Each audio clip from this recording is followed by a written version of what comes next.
Born for this, born to write, born to speak up, born to fight, born to dream in the dead of night. The gifted bipolar writer shining so bright.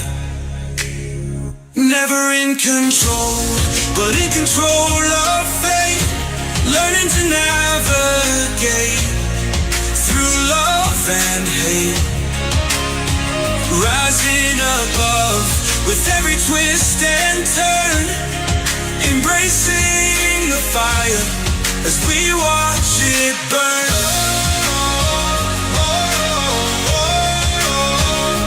Embracing the chaos, finding the light, breaking the chains, taking flight, riding the waves with all our might, writing our story in black and white. Never in control, but in control of fate. Learning to navigate through love and hate. Rising above with every twist and turn. Embracing the fire as we watch it burn. Through the highs and lows, we find our way. In the darkest moments, we still find day. The pen in our hand, the power we hold, the story unfolds as we break the mold. Never in control, but in control of fate. Learning to navigate through love and hate.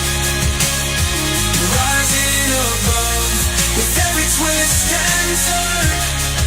Embracing the fire as we watch it burn.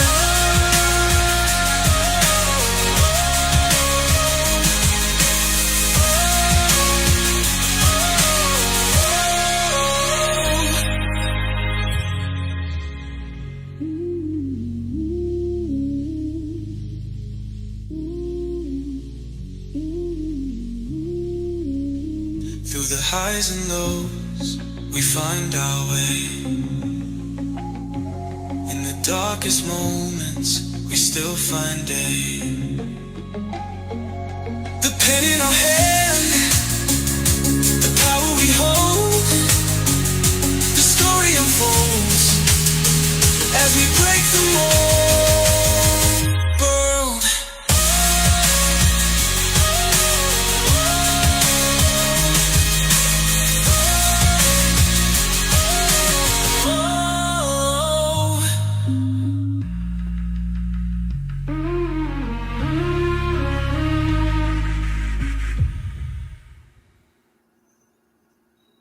Well, hello everyone, and welcome to another episode of Nick Never in Control. You know, I'm looking at my awesome intro, that beautiful song written by Aaron Gibson, my executive remote producer, just a little old me. The videography is just out of this world, and it speaks so much to who I am. It's all over the place, right? There's imagination, there's bright colors, and there's that never in control. What the hell does that mean, never in control? And that's the thing, though. There's a hell of a lot in life that we are not in control of, as much as we would like to think that we are. And if you are a regular here, then you know the last couple of episodes, and this one will be the same. I've been quite different than what I'm used to doing on a Saturday night. You know, I'm not one to mince words, and I'm not afraid to speak out. And I will say that I'm sure in every generation, people have felt, geez, these times. And I'm here now, and to me, it's, geez, these times. Life is tough. Like, a lot of shit's going down. And not everyone wants to talk about it. And I understand. It's more than just discomfort at this point. Sometimes it's just downright scary. So yeah, I realized that I could have probably made the title of the show a little more tactful. AI and job loss, really, Nick? But plain talk, it's just plain day, and this is life, and this is what we're living. And, I want to know. And the thing is, I'm not an AI expert. In fact, I'm probably one that is somewhat sitting on the fence and not moving with the times here. Um, and so I want to hear from the people that are out there that are actually um, utilizing AI the way it should be, in a most humane way, in a most not lose our individuality way, and are still able to embrace the benefits of. So I want to thank everybody that's coming in tonight. Lisa Fevek, Trini, I see you up in here. Leslie Flowers. You actually have a neighbor backstage. Her name is Karen. She's also out in North Carolina. Peter Mulfer, it's so great to see you here tonight. Liana, I see you as well. So I know people are going to be streaming in slowly because LinkedIn is just doing its thing. So I'm going to go right ahead and dive in, however, because we have a lot to discuss. So with that, Aaron, I'm going to ask you to bring all of the guests up on stage. Yes, I am. Well, hello, everyone. It is so great to have you here. Um, it's Saturday night, first off, so I want to say thank you. I know that this might be somewhat of an odd time to have a podcast, especially with people with families and date night and, the pajama nights on the couch watching movies. So Nick Davin Control has been around for a bit, and this was not ever really the dynamic of the show. So it fed to a certain audience at a certain time, if you will. But I was telling Karen backstage that because I have such a great audience, I'm like, you know what? I'm just going to start hitting all the hard topics. I'm bipolar too. And that's where I started on the LinkedIn platform, talking all about my mental illness and what it was like to live with it, it is like to live with it, and just how I bump along in life, basically. And that turned into storytelling, which turned into, I'm going to quit my job and become a publisher, blah, blah, blah. So all those things happened. And then I said, it doesn't matter what we're talking about in this world, it all falls under the umbrella of mental health. You step out your front door, it's mental health. You go to sleep at night, it's your mental health. You decide whether you want to eat the ice cream, like I ate 2 tubs, I told you, Karen, this past week, versus the stick of celery, which I can't stand celery, it's mental health. So it's like no matter what you do, every single thing, every breath we take, everything we touch, everything we see, every person we talk to, it all ties in. And so now we're here with AI. Oh, fun. Yes, I did. So let me do a quick intro. I'm going to go around house here.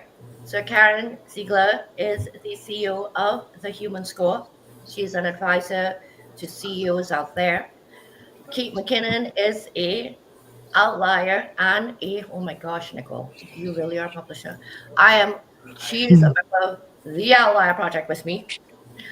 Kate is a chief people officer and all about HR solutions. And Scott Booty. Okay, I just started like trolling Scott because I saw nationally recognized mental health advocate, and once I see mental health, I'm like, oh, I want to know what this person's doing. I want to know all about them. And Scott is so much more than that. He is a culture strategist. He is a design thinker, and I've really, really been enjoying his content because his content not only is relevant to what's happening and does share about AI, but there's always that injection of mental health in there, which for me is always what I am most resonant with in any post. It doesn't matter what the post is about, what the topic is about, but I'm always looking at the mental health side of it, if you will. So thank you all for joining me. I'm going to go around Robin because I see Karen next to me. And so, Karen, please go ahead and introduce yourself. Tell us a little bit about why you said yes to the Saturday Night Show. Thank you so much, Nicole, for having me. And I said yes, one, because my buddy Scott Bodie recommended I join, and anything that he recommends, I usually take the time to do, because he's an amazing guy. And second, I've been writing a lot about this topic on LinkedIn, and very passionate about the future and how we design it, and what happens if we don't. So yeah, that's what brought me here, and happy to be here. Thank you. Thank you so much for joining us. And you really hit Yeah. on something there. We really do have to design our future. We can't just leave it to chance. There's Yeah. just too many technological developments, other developments outside of that as well. So thank you. Yeah. Kate, please go ahead and introduce yourself. Yes, thank you for having me. I'm so excited to be here. Kate McKinnon, the less famous version, not the Saturday Night Live one, but Kate McKinnon just went off on my own in January. Kate McKinnon, HR Solutions, and I have a background in HR and leadership. Have worked in nonprofit, sales, healthcare space, most recently the sports world. And I think it's incredibly important that we start talking about AI or continue the conversation as it relates to AI, specifically with individuals in transition, either by their own choice or by the lack of a choice. I do a lot of work with recent college grads, folks in transition, former athletes, and veterans, aside from my client work. And it's coming up on a regular basis. So, how do we humanize AI, and how do we make sure that the mental health is top of mind as it relates to job loss, but also reinvention? So that's why I joined. You see, I love that. And that's why I exactly said that I was so blunt in the title AI and job loss, because that's exactly what I want to hone in on tonight. And I think a big part of it is because, I'm seeing a lot of my friends are losing their jobs. And, it seems like every other post somebody's looking for a job. And I'm not data driven. I couldn't tell you, oh, yeah, it's because of, right? But, I have my own feelings. And so, therefore, I don't want to speak out of turn just based on feelings, right? So, I'm like, let me get the experts up here and let's talk about this. Okay, thank you so much. All right, so now we are going to ask Scott to come up, please, and introduce yourself, Scott. So good to be here, Nick. My name is Scott Bodie. I've been in project management consulting and organizational development for a long time. After the pandemic, I realized there was an untapped need that almost every family has at some extension level, where people are coming into work not their 100% self. And that might have been happening before the pandemic, but now we see that it's just we can't turn away from it anymore. So, Nick, when I think it was Doug Skoke that introduced me to you online. And as soon as I started looking at your material, I knew I found gold, because I'm always looking at who are the people that are advocating for those living with mental health conditions and just crushing it in the rest of their life. Whereas we see normal people coming to work and flailing because they're faced with challenges they weren't prepared for. So after the pandemic, I turned my attention toward HR adjacent operations, cross team facilitation, leadership development. How can we look for the people that show up to work and really bring their best every day, despite the challenges they face at home or in their personal life? And that became a passion of mine. And so when I heard your messaging on LinkedIn, I knew that I had found a co-champion there. So yeah, meeting in the dark, that's not how I usually do podcasts, but I think I thought about it for about a tenth of a millisecond before I said, yeah, I'm in, let's go. Listen, render thy soul, not thy garments. Render their voice, not the background. It's really cute because these cheapy little things here that I ordered off of Amazon for like $5 each. I'm like, I want to put Nicole, and then my poor husband. I'm like, can you figure out how to like hook that up on the screen there with like some paper clips or something? Because it used to be a different kind of wall that I had it on, and I only just got the screen. So I still want to have my neck. But I love that. And Doug School, yes, I was following him as well because of the mental health. And it's crazy how the connections go. And Kate knows Doug because Doug's in the Alliance as well. And Karen and I were just talking backstage, and she knows Perry Knott in the octopus movement. So I'm like, listen, there is, layers and layers and layers, but that's it. We need these concentric circles. We need these layers. We need all of this going on. And I want to dive right in. Like, you guys are probably like, she's not even giving us a chance to breathe. We're going right in. But first, I have to say hi to Kenny, and I have to say hi to Marcello, and I have to say hi to Christy. Because without everybody being here, well, the four of us would have a great conversation. I know that. But, we want to hear what you have to say too. So I'm just going to blurt it out. Karen, do you feel that AI is directly impacting job loss? That's my first question to everyone tonight. Yeah, absolutely. I mean, we see it. The headlines come out every day with the new company that's laid off hundreds or thousands of employees. They're backing off their AI first messaging, but they're still doing it in their actions, even if they're backing away from the messaging. So yeah, it absolutely is affecting jobs. And do you think that is as a result of them adopting certain AI softwares? Or like, for example, I worked for an elevator company before I started my business. And I know a big part of the concerns was the rising costs of everything, right? Yeah. With so much now being automated and people can cut costs, right? In terms of manufacturing and stuff like that. Now, there seems the jack up in the prices is for other reasons other than human cost of paying salary, right? Yeah. So Yeah. I wonder companies that are doing these major layoffs, they're laying off because they weren't making money in the first place and they had no alternative but to lay off somewhere, and they couldn't lay off on, let's say, them manufacturing things because they need that, right? That's the products part. Sure. So now are they driven to cutting elsewhere? I'm just throwing that out there as a thought. Mm. I'm trying to my best to see both sides, if that makes any sense. Sure. Yeah. All Well, right. I would say that there's a number of factors, cost cutting one of them. I mean, whether you're an individual or a business, uh, even though legislature is doing their best to try and control inflation, it's still an issue. So, in times of uncertainty, especially, companies and individuals both alike look to ways they can cut costs, and so it's happening. Um, Unfortunately, those cost cutting efforts are hurting humanity in a big way.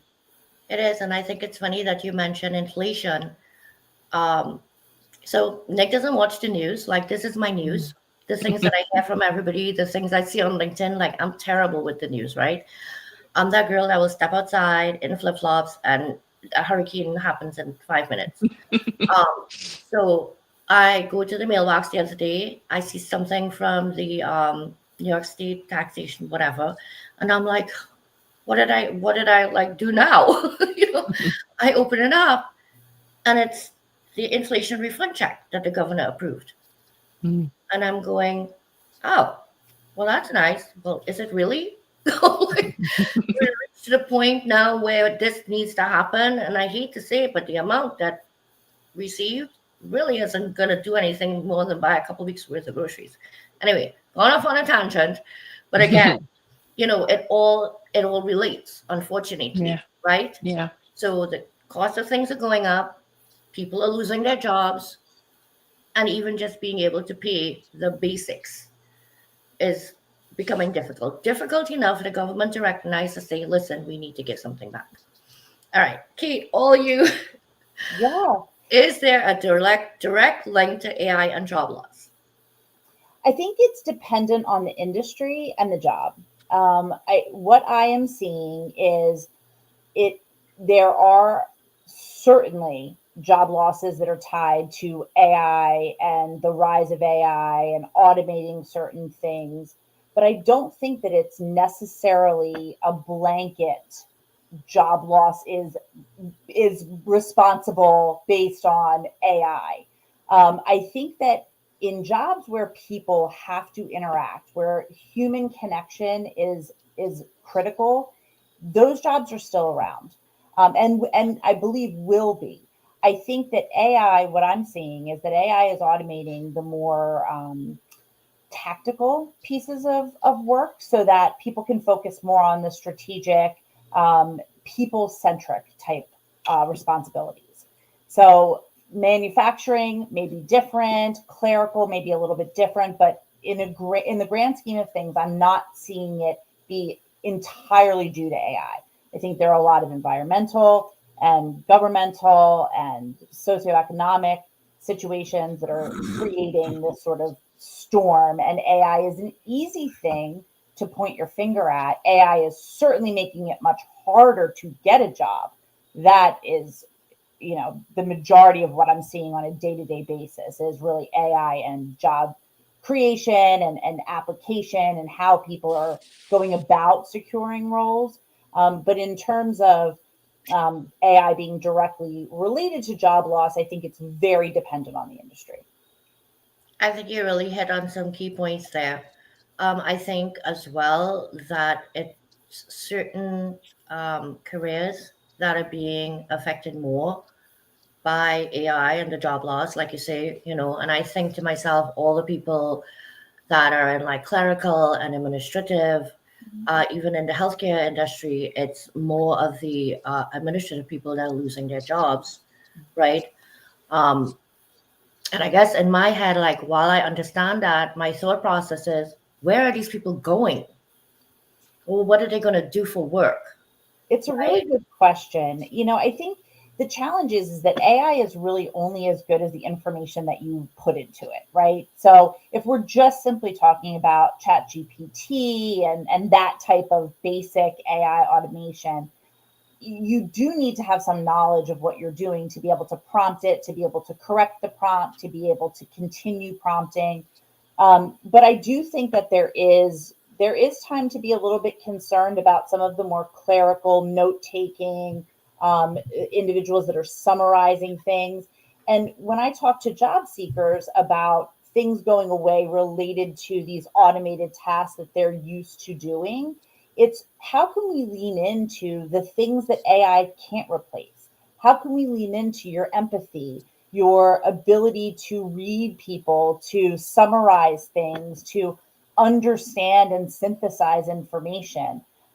Whether or not that will be taken over by AI in the future, I wouldn't be surprised. But for right now, I do think that there's still a need for people that can do those things. Thank you for sharing.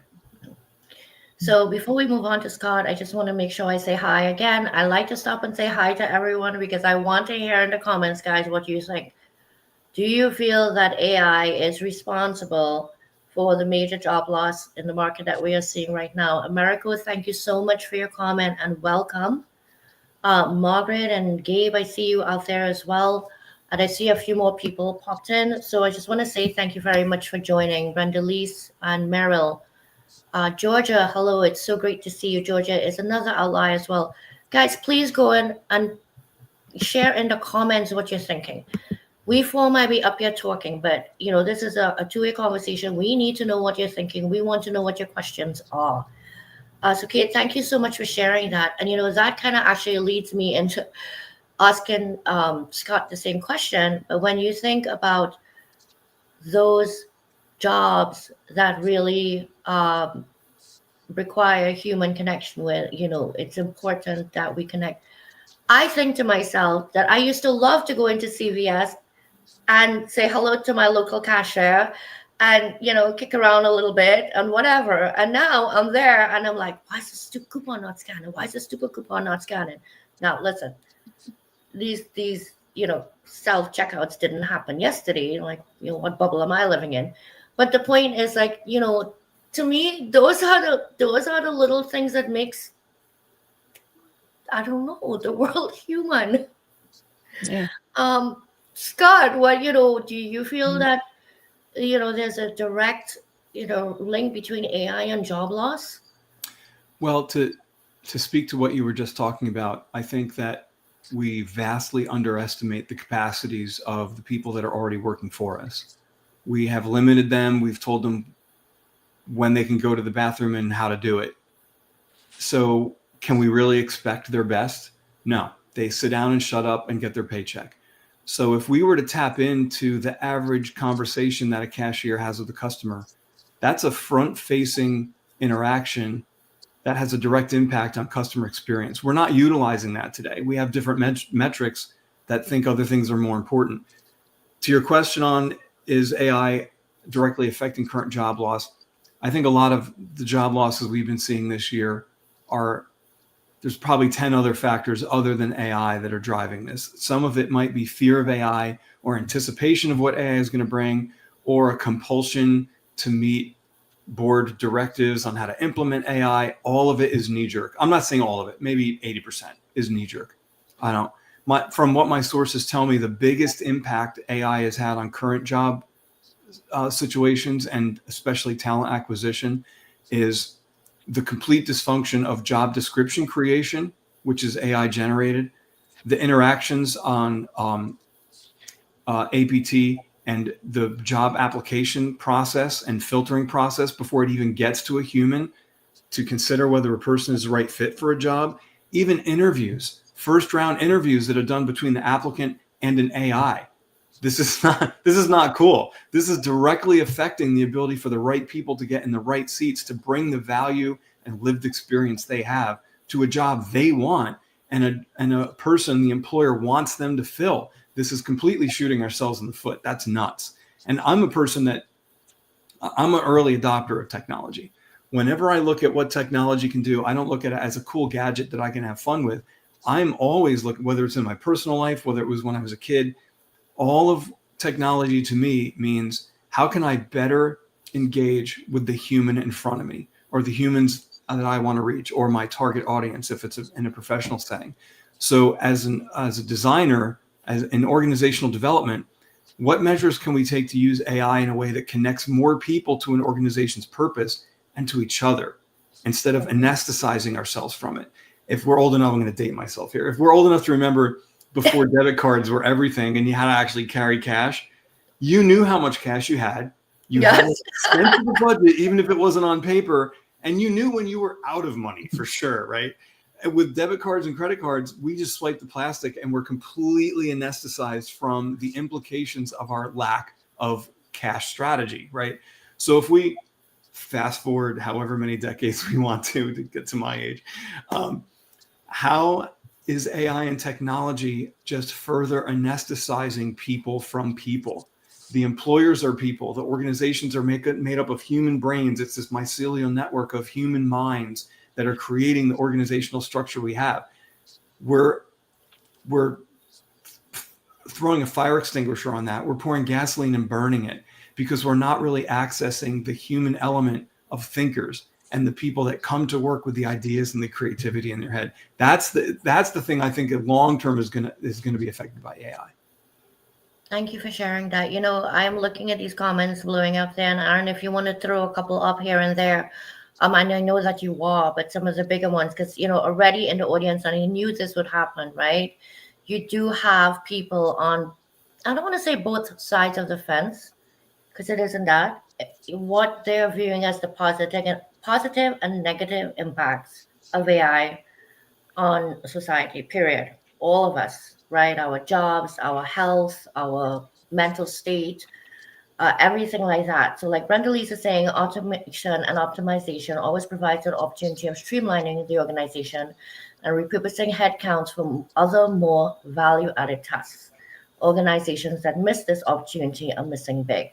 So my thing with that, and I guess I'll jump to Karen here, is if you automate to the point, and listen, I am a solopreneur doing it all alone, right? And I'm really shooting myself in the foot by not embracing AI, I know, because I probably would get a lot more sleep if I did, not actually write every single word that I write for myself. But as a creative, that's the fun aspect of it for me.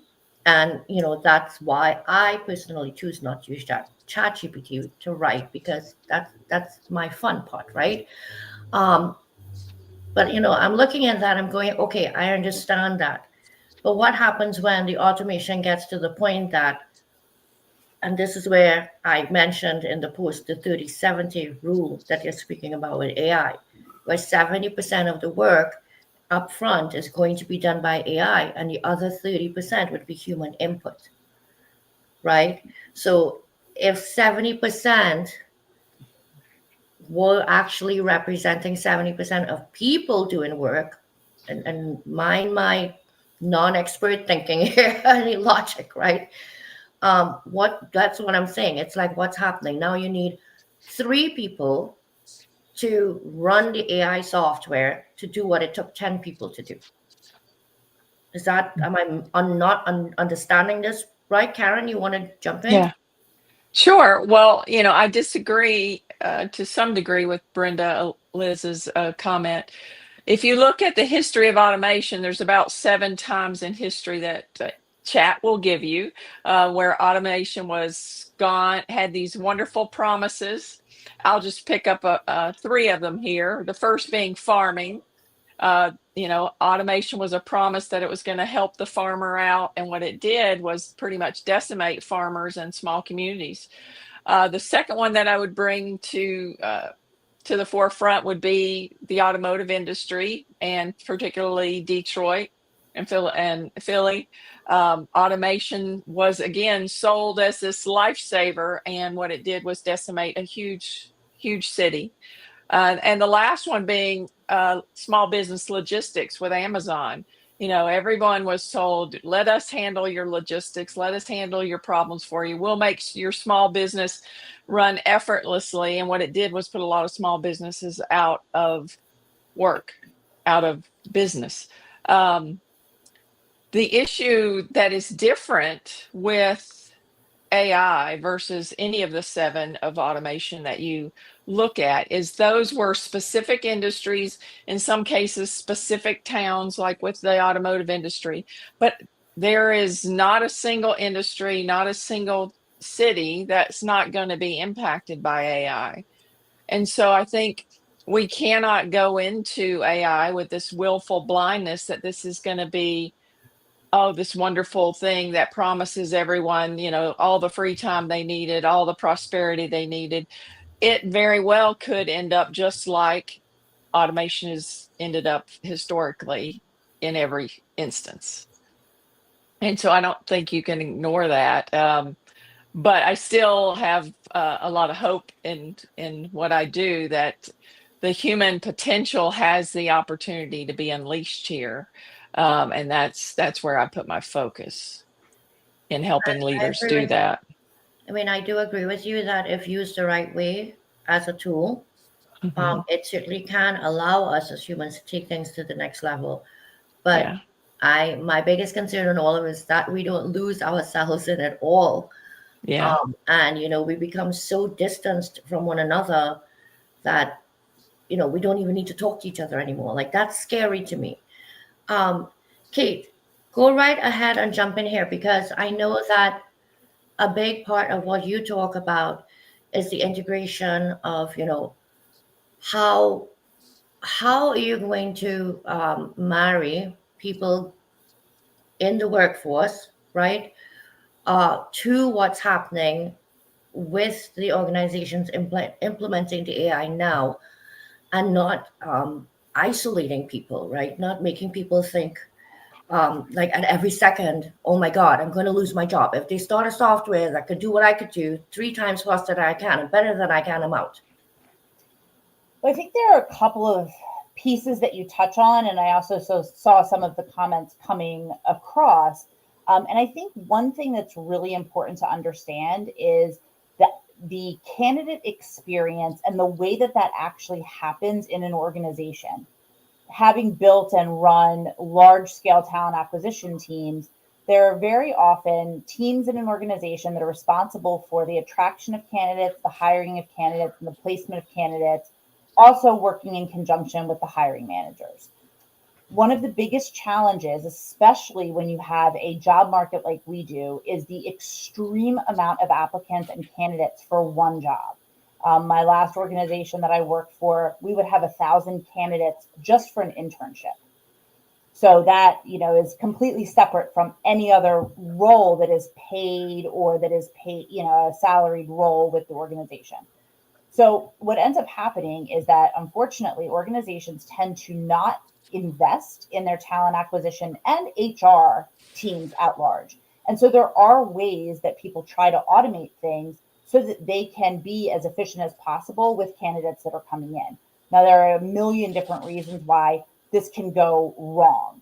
And AI is responsible for a lot of that. But applicant tracking systems, ATSs, are actually the funneler of candidates to hiring managers or to the talent acquisition teams. Now, we can get into conversations about who has access to AI tools, who has access to tools to help them interview and get past those ATS and AI tools. And that gets into a whole other conversation around diversity, equity, inclusion, and are we equipping our talent acquisition teams with the ability to be able to ensure that applicants of all types can be screened in a systematic way that makes sense for everybody. But just the general process, what has happened is because there are so many candidates and because talent acquisition teams are so stretched, there are a lot of gates that are put up for job seekers so that it filters the candidate pool for the talent acquisition team. Once you get past the systems, if you get past the systems, and Nick, you'll know this because we talked about this in the Outlier Project, right? The one of one. How can you, instead of being one candidate of 1,000, how can you narrow that down to being 1 out of 500, 1 out of 250, 1 out of 100, 1 out of 20? And that all comes with actually networking and making connections within an organization and a much more targeted application process and targeted recruitment tool and strategy for the jobs that you're interested in. And so bypassing these systems has become something that I focus on very, very frequently with my coaching clients. But to everybody's point as well, once a candidate gets to the person, once it's human v human, how are we ensuring that we're asking the right questions for the right job fit on both sides, right? It's an interview for both people. So are we making sure that we are able to bring our full self to work? Are we making sure that there's belonging and inclusion in the workplace for people of all types? And those are the things that I worry about do get lost along the way because people that are much more savvy or people that have the ability to pay for tools and advantages to get to the person are the ones that often are getting the jobs. And so that's my concern, is really this left behind group of people that, maybe they're job seekers. Yeah, maybe they're veterans. They've never had to look for a job. Maybe they are former athletes who have played a sport and now need to find a job. Maybe they are career transitioners who don't understand all of the different pieces of AI and applicant tracking systems. And I just saw a comment about 1,000 applicants per opening and the complex world of diversity, equity, inclusion as it relates to this piece. Well, I'm trying to wrap my head. I mean, and I have to say, if you guys are the experts up here, right? You guys are getting these comments. Half of these comments are flying over my head. So by all means, if you see a comment and you're like, I want to address that comment, go right on ahead and address the comment. Okay, because I can only speak from the knowledge and experience that I have, and that's the thing with everybody, right? And there's so much information out there. I have a headache. I don't know what to believe. I don't know what to think. I don't know anything other than this is the way that I feel. And at the end of the day, while this is what's happening, I don't want to be forced to jump on board with something. Otherwise, well, if you can't beat it, join them. Like, I feel like you are basically telling me that I need to rob myself of my humanity so that I can make it in this world. And I don't like that. So Scott, go right on ahead and be like, Nick, what the hell are you talking about? But seriously, right? I want to That's have what a conversation differentiates like you. this. I don't want a 5-minute coffee chat going, fill this form out and tell me these 10 things about you, and then I'll decide whether or not I want to talk to you. I'm busy. Cooks. But that's what differentiates you Hi, is Scott. is the humanity of you. Just making sure that that stays, top of mind, and that stays in the forefront. And unfortunately, we are going to have to embrace it. It's not going away. It's only going to continue to sort of snowball. So how do we inject the humanity into it? Is a good That's question. good. Yeah. Thank you, Kate. Thank you. How do we move forward embracing AI, using it for its benefits, and not lose ourselves in all of it? I mean, where do we draw the line on morality? Where do we draw the line on what's acceptable and what's not acceptable? What's being done that's actually helping, but what's actually hurting? And I throw Well, this at Scott because he knows I'm coming at him big time here from the mental health side of things, and I well, really am. I think you know what I'm going to say is that what we control is what is ours to control. So we don't have any control over the AI on the other end of that ATS. We don't have control over the AI that some employer used instead of their trained HR personnel to write a job description. We don't have that. Going back to one of the comments Gabe made a while ago was, this is happening. We can embrace it, figure out how to use it for us to stand out as unique. What is our value? How do we make that shine? And then the networking component, so that people really know what makes us stand apart. What is our unique value proposition, as Gina Riley talks about? So personally, I mean, I'm the DBT executive coach in the room. So like mindfulness is at the core of some of the principles I teach for executives. Mindlessness is the opposite of mindfulness. We can use AI in a way that's mindless. We're not connected to it. Why should we expect people on the other end to be connected to where our perspective? So for me, for example, if I'm sending a proposal to speak at a conference, I have some prompts that I've written for Claude AI that me as the emotional regulation guy sounds me even more emotionally intelligent than I am in person. So I can curate my message. I can put it in a way specific to the audience I'm speaking to, hoping to get the speaking gig, right?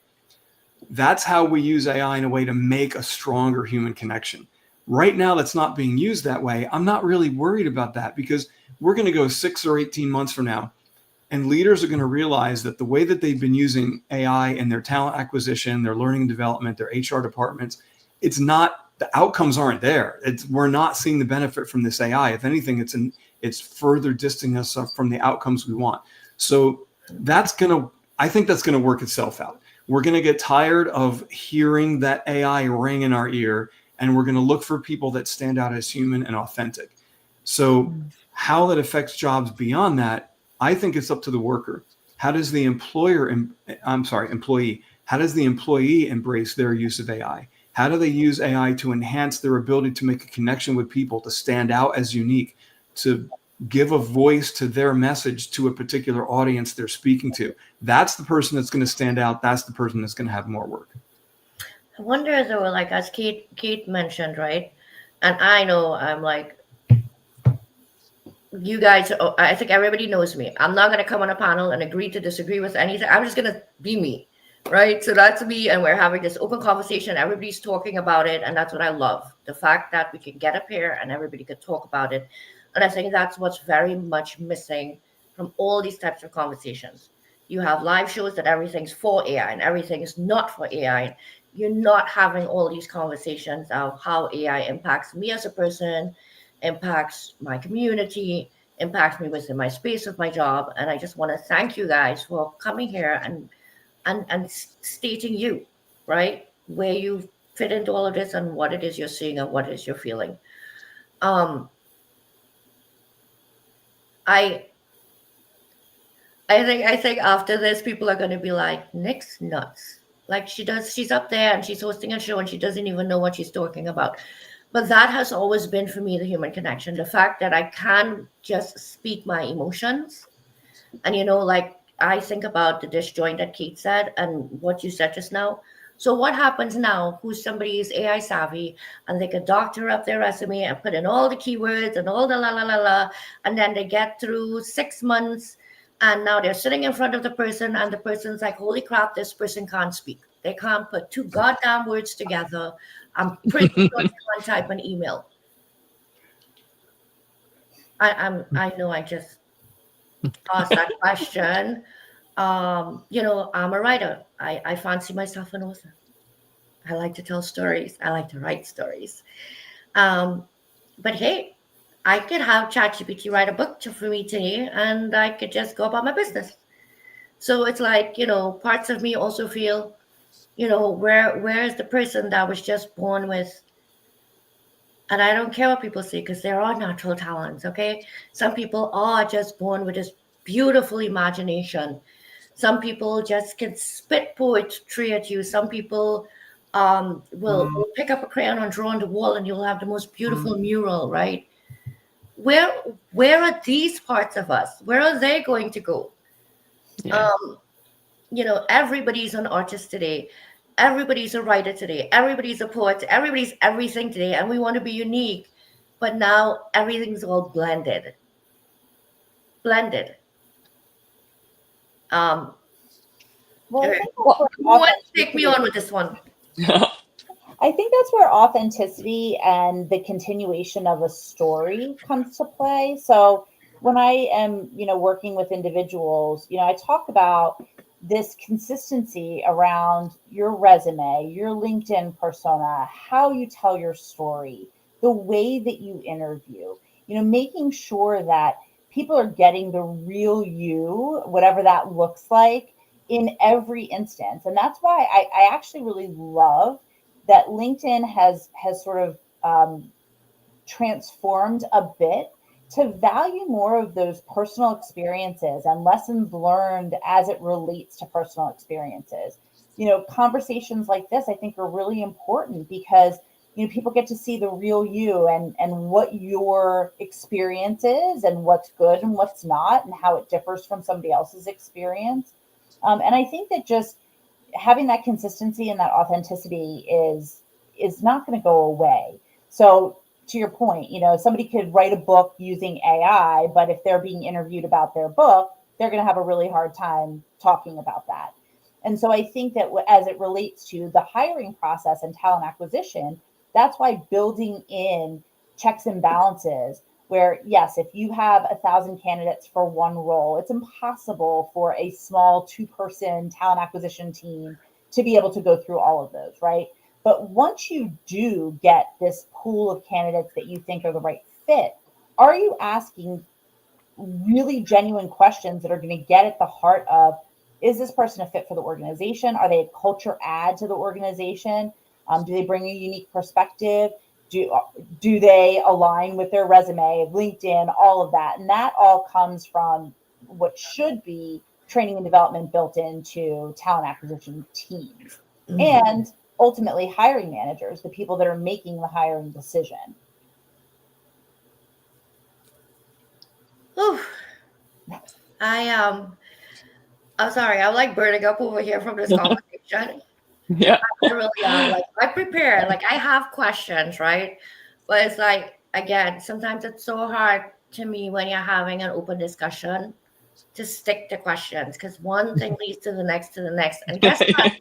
This is the humor part, guys. This is the Yeah. part of having a conversation. Yeah. Your brain is going to click on and stick on something that somebody said and want to ask a question. It's not going to ask the most logical question in the train, right? So I am going to ask because you guys did share questions, so because I asked you to help me to better address a bit of this topic, and I don't know where the hour's gone because apparently there's only 10 minutes left now. Karen, so I have let me get this question out to you. Sure. All right, so many companies are rushing to implement AI but struggling with fear and uncertainty around jobs. So from your perspective, how can leaders align AI with their workforce in a way that creates innovation instead of job loss? Yeah. Excellent question. If I do say so myself. No, just kidding. I think, leaders, obviously, they have a choice. They have a choice to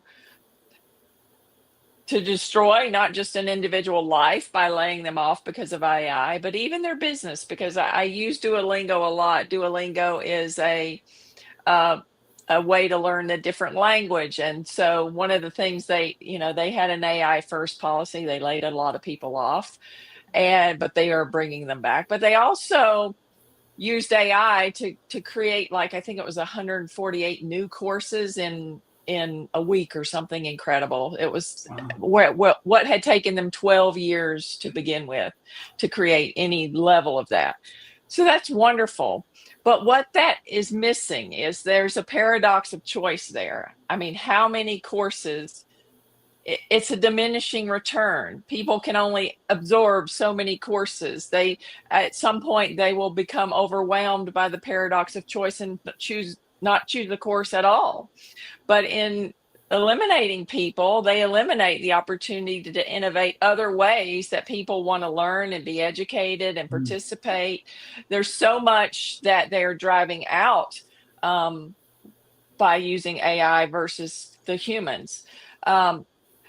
In our Future Ready course, we really talk about how can we begin to let AI do what it does best and the human do what it does best, because we all have gifts and talents and strengths. And those are the things actually that are going to grow our business, just like it will with Duolingo. We recommend that businesses look at three things when it comes to AI.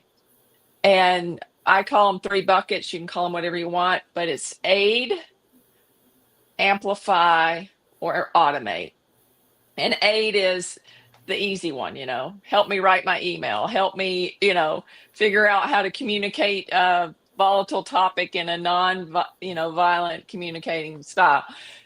Those things that help aid the human, right? The second one is amplify.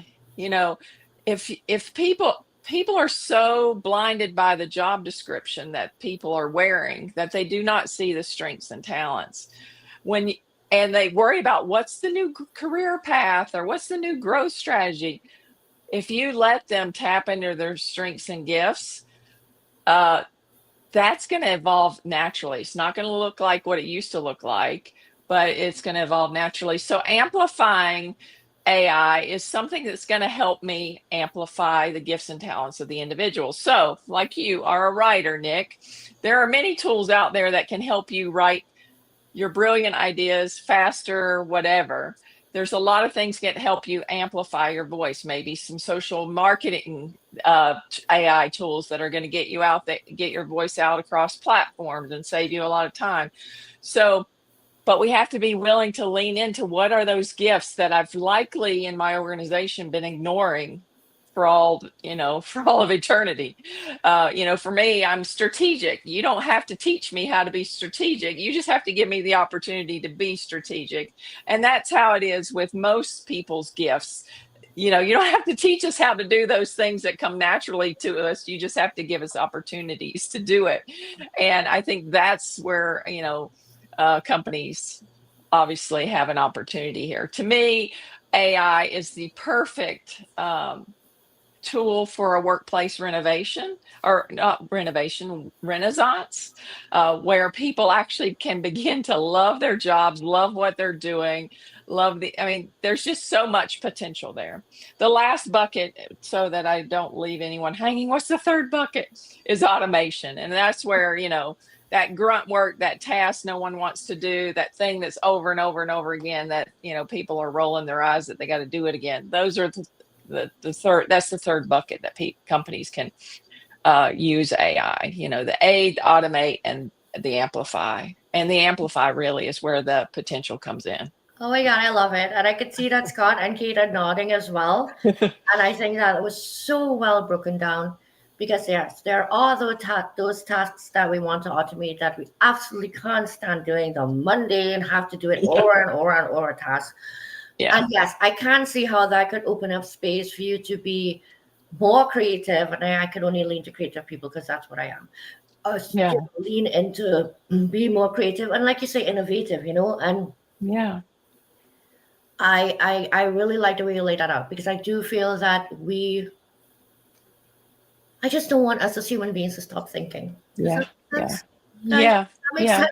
Somebody please tell me that makes sense. Yeah. Oh, yeah. But leaders have to get over that myth that they don't have creative people in their organization. They absolutely do. And create, I can name you several, Sarah Blakely with Spanx, Tony Chu with DoorDash, Jane Cum with, I forget the name of it, but there's a number of billionaires out there now that were janitors, salespeople, dishwashers, farmhand. uh, they were innovative people, but also what it's important for organizations to understand that you're not going to have 100. If you got 100 employees, you're not going to have 100 Sarah Blakeleys or whatever the thing is. But for that Sarah Blakely idea that's in your organization, there are other pieces to building that, to creating that. So it's not just that you're looking for the diamond creator. You also need all those other personality pieces that are unique, that help build whatever that innovation is that you can uncover in your company. Hmm. I like Sandra's comment, because I think when I said, please tell me I'm not crazy, that's actually what I meant. That I don't want to see humanity become so dependent on a tool that we stop using the thing that we were given in life. Yeah. Yeah. To think about things, and think about the way we do things, and think about the way we feel and the way we communicate and things like that. So, Scott, because we're almost on time, I do want to ask this question, because I do feel, what measures can we take to use AI in a way that connects more people to an organization's purpose and to each other? Yeah, I think Karen hit on it, because if we think back to the early 90s, Microsoft Word didn't create a whole bunch of charlatans. It unleashed the potential of people that really knew how to design things, or how to speak, or how to relay a message in a way or a format that was now appetizing for more people to get broadly. When AutoCAD was released, and a lot of architects hated it because they thought it was going to give charlatans the opportunity to design buildings that would fall down. That's not what we saw. We saw amazingly creative people now have a tool that they could produce something that no one else was doing, right? It's all in how we use it. Any tool that gets released, it's how we use it. So imagine if AI were used in the hands of experienced operations leaders or HR leaders as an analysis tool. Let's look at our people. Let's look at their strengths. Let's look at their skills. I've talked about an extended, like a second act resume. After you get hired, forget the resume that got you hired. What's your real resume? Let's see all the stuff you didn't put on the first one because you would have looked like a Swiss Army knife and would have never gotten this job. Show us all of your talents, all of your gifts, all of your strengths, your passions, your values. What's your philosophy you bring? What is your thought leadership about? It may not be about the job you got hired for. What can we do with that? Let's put that into the mix. AI can analyze it, and HR manager is not going to. You might be in the best seat for your position at present, but what can we do with you a year from now? What venture are we on that you don't even know about, but you might plug into? That's the capacity AI gives us. It helps us to look at culture from the point of, instead of a static survey or getting a Gallup or a McKinsey engagement thing that makes everybody blame employees for not engaging, how about engagement as a two-way street? How about we use AI to analyze how are leaders engaging with the workforce to draw the best out of them? And then what do we do with that information once we have it? That can happen in milliseconds now. We've never had that power before. It's all in how we use the tool. Very interesting. I mean, you guys have shared so much that I obviously don't understand. Like I said, that's flying over my head.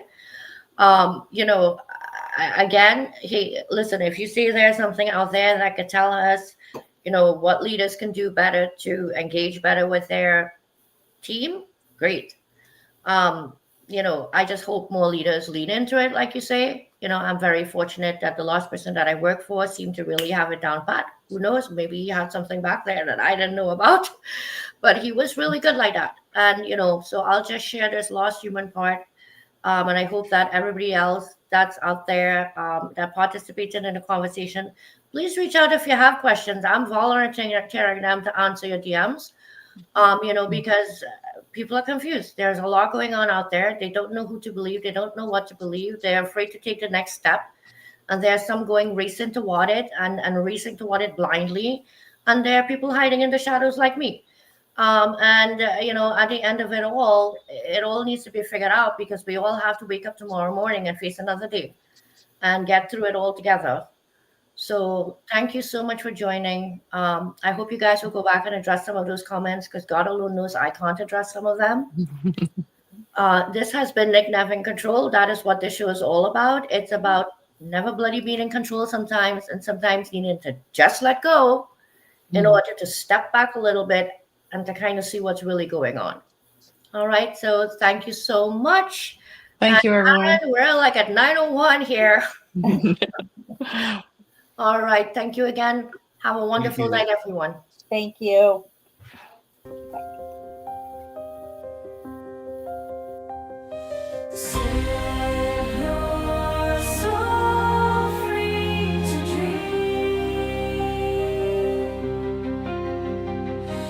Free your mind and open your heart.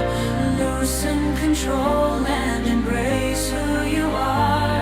Set your soul free to dream.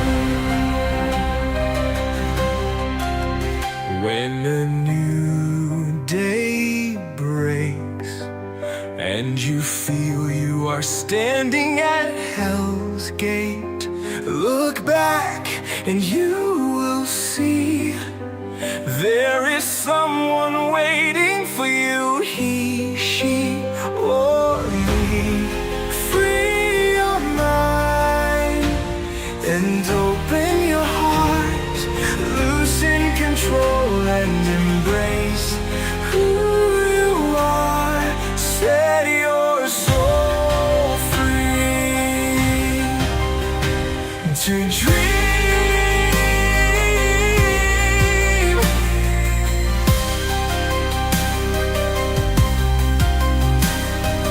Free your mind and open your heart.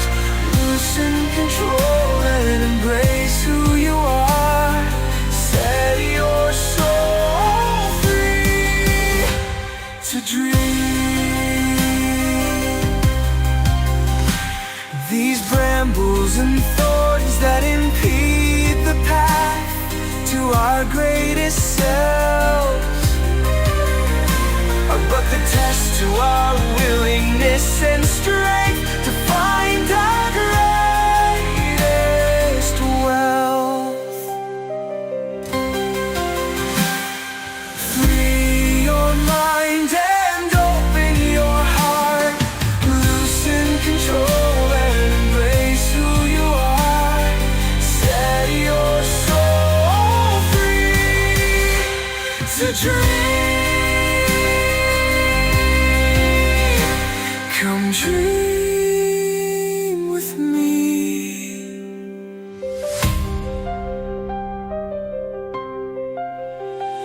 Come dream with me.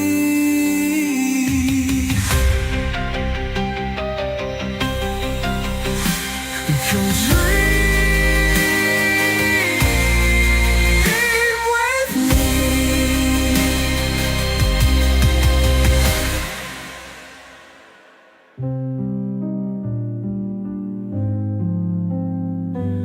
Come